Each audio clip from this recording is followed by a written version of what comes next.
Il faut arrêter de vouloir rendre son expérience universelle comme un mode d'emploi sur lequel les gens doivent se calquer. Bonjour, ici Folovici, bienvenue sur ma chaîne. Ici, on parle des cheveux, de la peau, de lifestyle et de mindset dans le but de sensibiliser, de faire changer de mentalité et d'évoluer tous ensemble. Alors, si cet thème t'intéresse, n'hésite pas à t'abonner.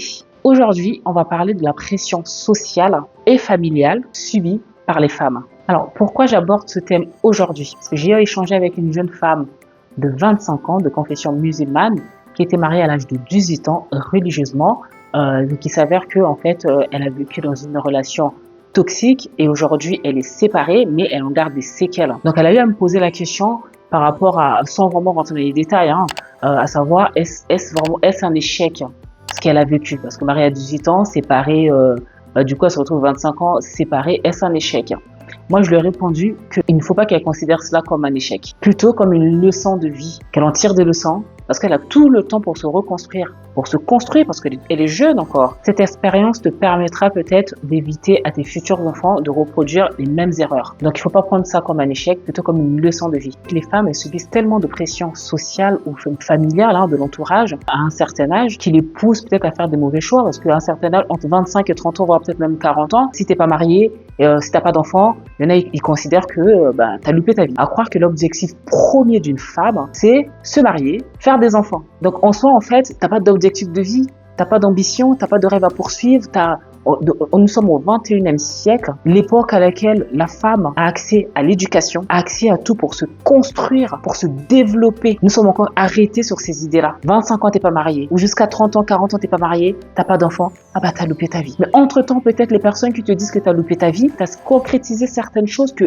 eux n'ont pas fait dans leur vie. Chaque personne a sa définition de la réussite. Chaque personne a sa définition de la réussite. Il faut prendre le temps de se bâtir, de se construire personnellement, de se développer intellectuellement, spirituellement, de prendre soin de soi, de faire du sport, de découvrir le monde, de voyager. Il y a tellement de choses à faire déjà en tant que femme, au lieu de rester focus, de se concentrer que au mariage au final, parce que c'est bien. Mais le mariage, c'est pas une fin en soi. C'est pas l'objectif premier de la femme. Quand tu arrives au monde, t'as ta destinée. Donc t'as ton chemin, je pense, qui est déjà peut-être tracé, que tu dois suivre. Tu vas rencontrer des obstacles dans ta vie, mais au final, c'est que t'as un but à atteindre. Donc t'arrives au monde parce que t'as ta destinée, tu dois poursuivre ton chemin. Donc il faut pas se laisser impacter ou influencer par l'entourage, la pression sociale, et considérer que t'as loupé ta vie parce que t'as entre 25 ans, 30 ans et 40 ans que t'as pas d'enfant et que t'es pas marié. Reste focus sur toi. Donc tout ça pour dire qu'il ne faut pas céder à la pression sociale ou encore la pression familiale, parce que nombreux se retrouvent dans des relations toxiques, mais ne vont jamais l'avouer qu'elles sont dans des relations toxiques, et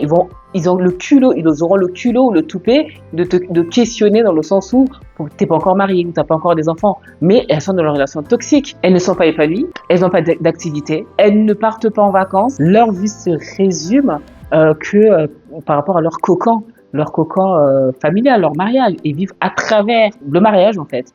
Donc elles sont pas épanouies. Donc en fait, elles vont essayer peut-être de t'intoxiquer pour que tu puisses faire peut-être des mauvais choix et que tu te retrouves dans une situation que tu n'as pas souhaité, parce qu'il y en a qui veulent pas échouer seuls. L'échec collectif rassure peut-être plus. Donc reste concentré sur toi, parce que chaque personne a sa destinée. Donc tu peux peut-être exceller au milieu professionnel et l'autre va peut-être exceller dans le côté familial et vice versa, et à un certain moment il y aura un équilibre. Donc il faut pas se presser quoi. Il faut prendre son temps. Il faut prendre son temps. Te laisse pas influencer. Va le plus loin possible dans tes études. Construis-toi. Il y a tellement de personnes qui se sont battues pour les droits des femmes que ce serait tellement dommage que le rôle de la femme ou l'objectif premier d'une femme s'arrête au mariage ou se résume au mariage. C'est bien le mariage, mais c'est pas une fin en soi. Tu es dans une union où tout se passe bien. Où quand on te voit, tu reflètes la beauté, tu reflètes la gaieté, tu reflètes la santé, la joie, etc. Et que tu excelles dans tes projets et que vous soutenez mutuellement, parce que c'est ça aussi, c'est d'évoluer, de level up tous ensemble et de foncer vers votre destinée, de vous concrétiser tous ensemble.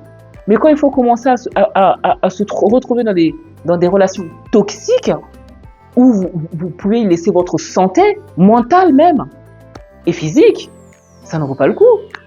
Ça n'en vaut pas le coup. Il faut avoir un mental d'acier et ne pas se laisser manipuler n'importe comment, parce que c'est pas tout conseil qu'on prend et on applique. Il faut arrêter de vouloir rendre son expérience universelle comme un mode d'emploi sur lequel les gens doivent se calquer. Moi, j'ai des enfants, ou moi, je suis mariée, je me suis mariée à tel âge, j'ai des enfants à tel âge, et toi, qu'est-ce que tu attends, etc., etc. Chacun son chemin, chacun sa vie, chacun sa route. Passe le message à ton voisin.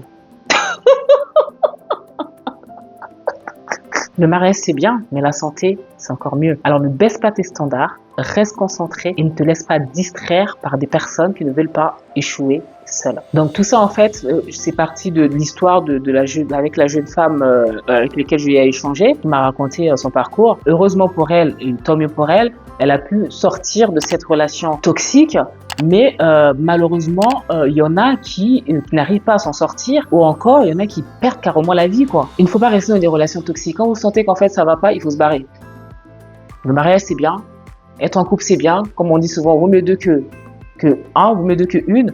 Mais quand ça va pas, il faut se barrer. Le mariage, c'est bien, mais la santé, c'est encore mieux. Prenez soin de vous. Allez le plus loin possible dans les études.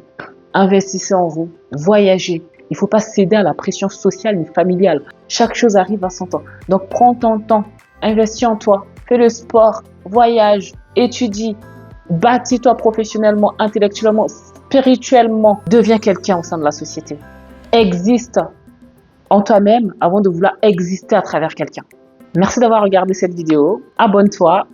Pose un like. N'hésite pas à laisser un commentaire pour dire ce que tu en penses. Et on se retrouve la prochaine pour une prochaine vidéo. Ciao!